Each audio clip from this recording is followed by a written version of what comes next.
Bonjour à tous et bienvenue dans ce nouvel épisode du Canap by Excelsior. J'ai le plaisir aujourd'hui d'accueillir Marie Descamps, qui est cofondatrice et CEO de Tina. Salut Marie, comment tu vas? Salut, super, en pleine forme. On est ravis de t'accueillir aujourd'hui sur cette émission. Merci beaucoup en tout cas d'avoir fait le déplacement, d'être venu nous voir. Invité.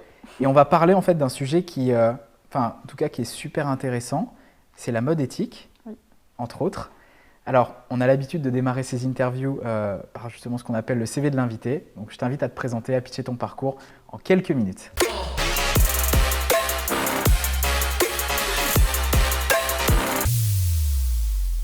Moi, je m'appelle Marie, j'ai 24 ans.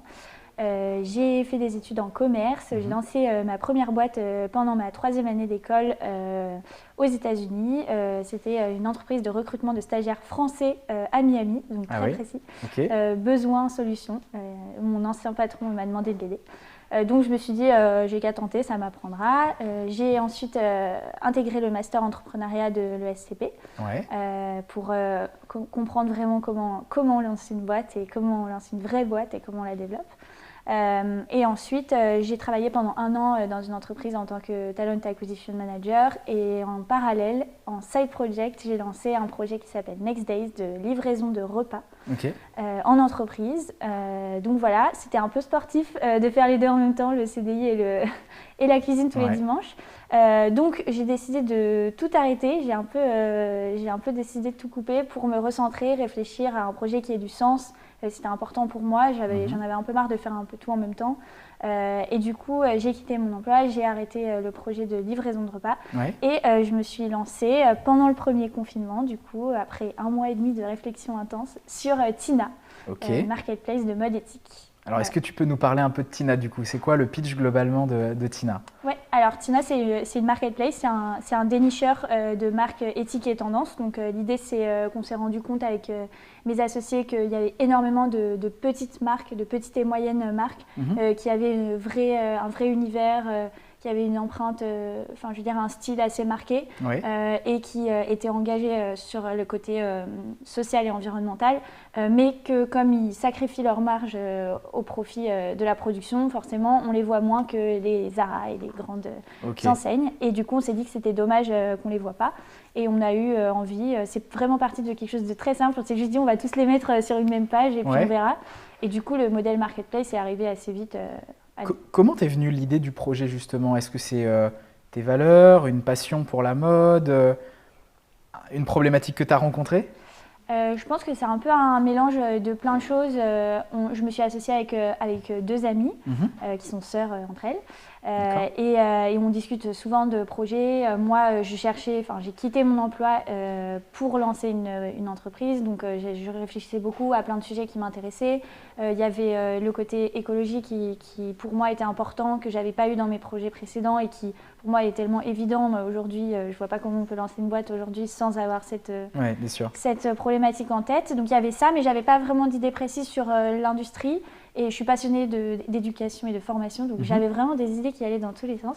Et puis, en discutant avec Astrid et Marie, donc mes associés, on s'est dit, elles m'ont dit, elles se sont juste dit, on a plein de marques qu'on voit sur Instagram, des toutes petites marques, mais il faut chercher pendant des heures. Des petits créateurs. Et on tombe dessus par hasard et on se rend compte des petits créateurs exactement qui ont 5-6 produits en 2-3 unités, donc un truc hyper niche.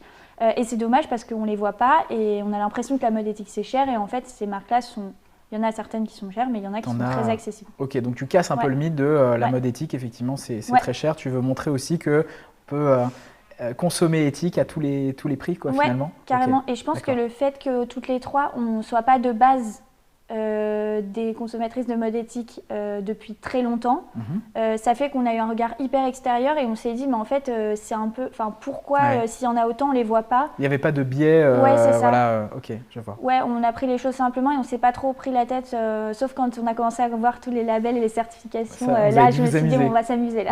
Alors qui fait quoi dans l'équipe justement par rapport à cette équipe? Moi, je suis la CEO, enfin, CEO quand on était 3, ça ne veut pas dire grand-chose, mais en gros, je m'occupe de toute la partie stratégique, gestion, long terme, qu'est-ce qu'on va faire. Je m'occupe beaucoup de la relation avec les marques.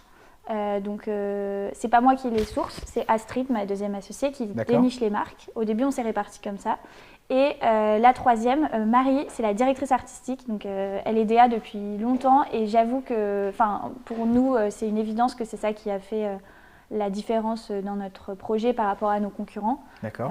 Parce que la mode éthique, tout le monde pense que c'est moche. Moi, j'ai encore des copains qui me disent non, mais tu vends des t-shirts en bambou. Je suis là, mais en fait, on est en 2021, donc il faut arrêter de croire qu'il y a des t-shirts, déjà les t-shirts en bambou. Ouais, je pense qu'il faut évangéliser un maximum là-dessus déjà. Et voilà. Et en fait, comme on s'est rendu compte en même temps qu'on faisait le projet qu'il y en avait plein, on s'est dit on va mettre plein de peps, plein de couleurs, plein de positivité.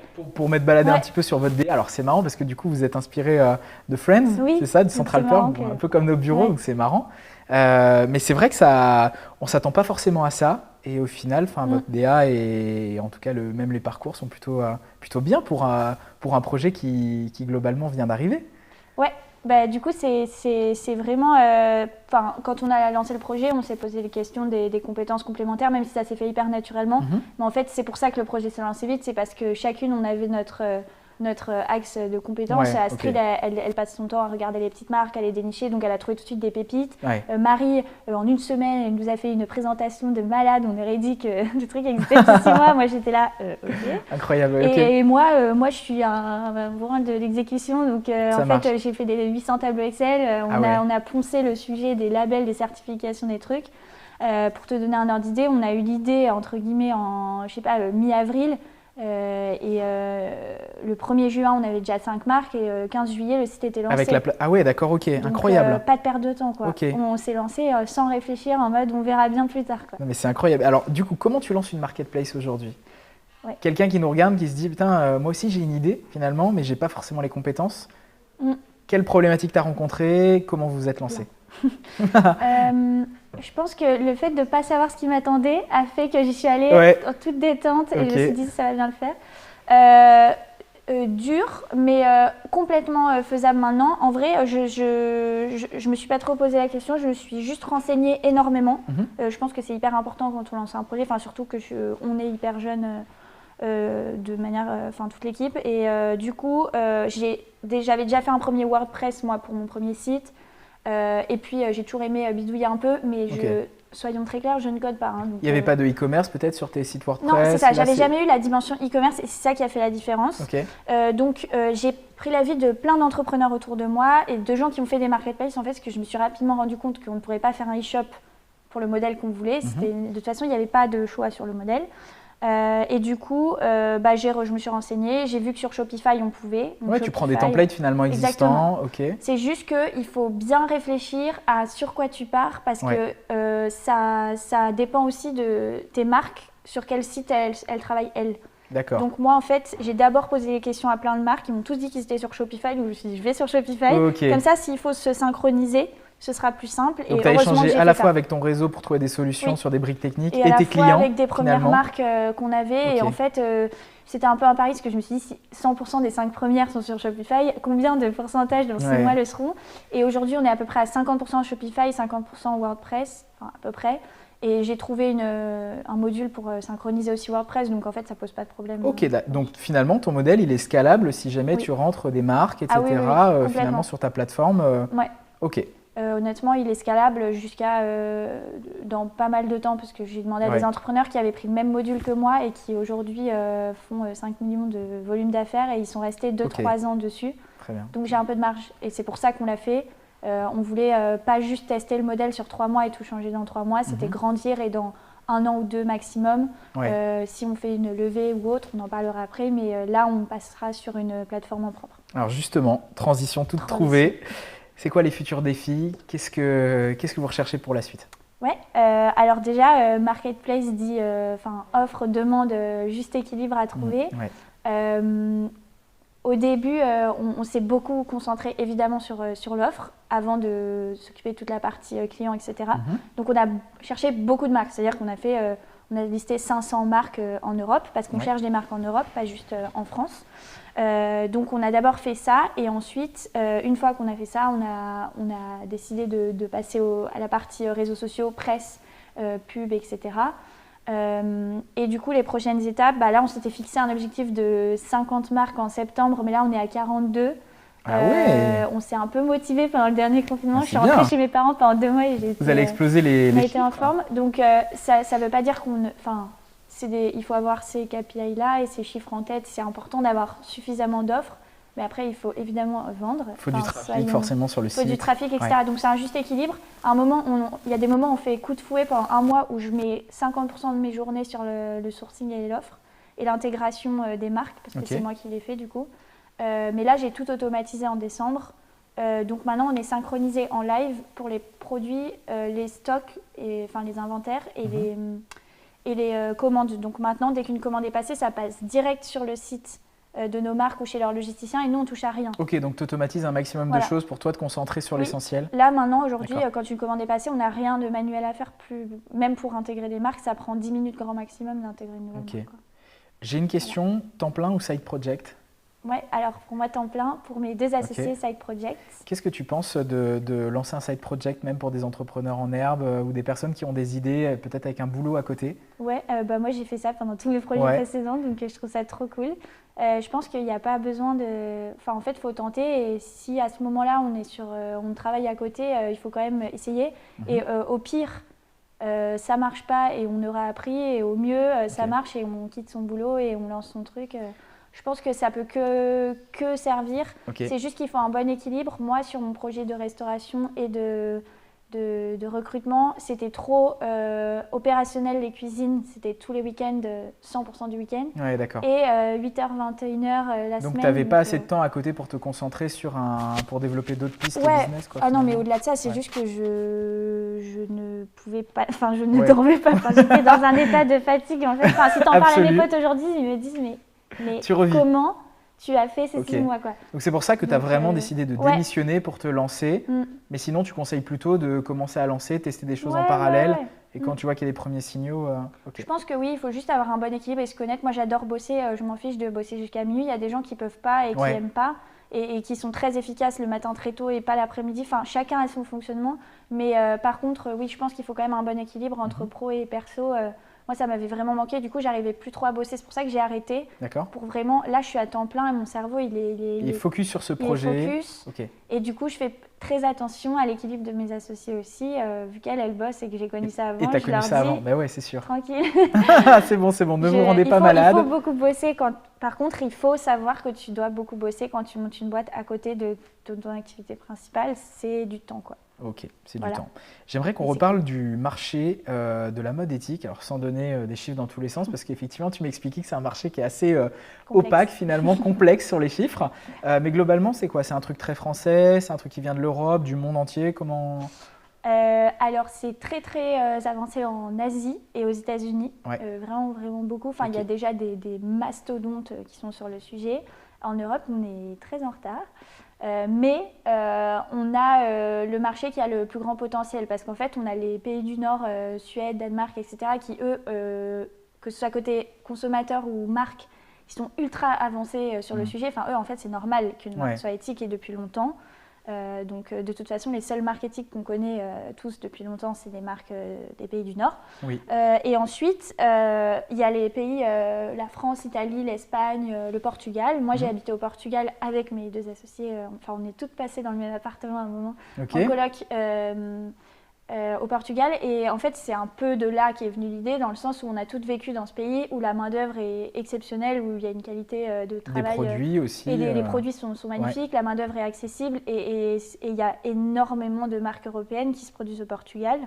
Ils ont vraiment un savoir-faire incroyable, et du coup, voilà. Ok, donc pour toi, il y a un boulevard, il y a un marché colossal. Là, il y a un boulevard. Là. Allez, limite, je pense qu'on est, c'est sûr, je pense on est un peu arrivé sur la fin.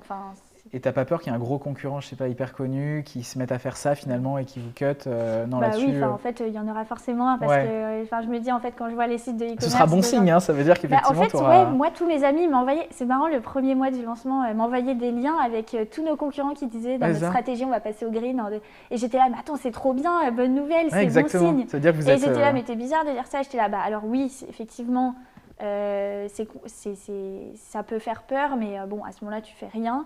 Et en plus, je pense que, comme tu le disais, que ce soit la DA ou autre, je pense que comme nous, on a commencé directement sur ça, on a construit notre communauté autour de ça, tout le produit, enfin, tout est construit autour de ce sujet, alors que quand tu commences sur du non éthique et que tes consommateurs sont habitués à être livrés en 24 heures, enfin, je le vois tout le temps.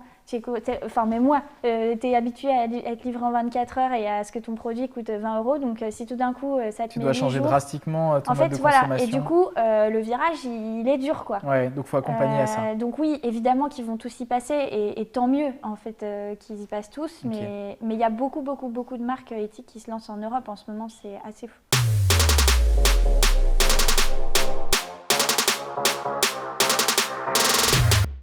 De quoi tu es le plus fier ? Moi, je suis assez fière de mes projets que j'ai lancés jusque-là. J'en vois certains comme des échecs, mais en fait, je me dis que ça m'a fait les pieds et que ça m'a appris. T'as appris des trucs. Et je suis fière de continuer d'essayer, en fait. Et je me dis que pour l'instant, j'ai pas envie d'arrêter avant très longtemps. Très bien. Et puis on verra. Est-ce que tu as des rituels quand tu démarres ta journée ?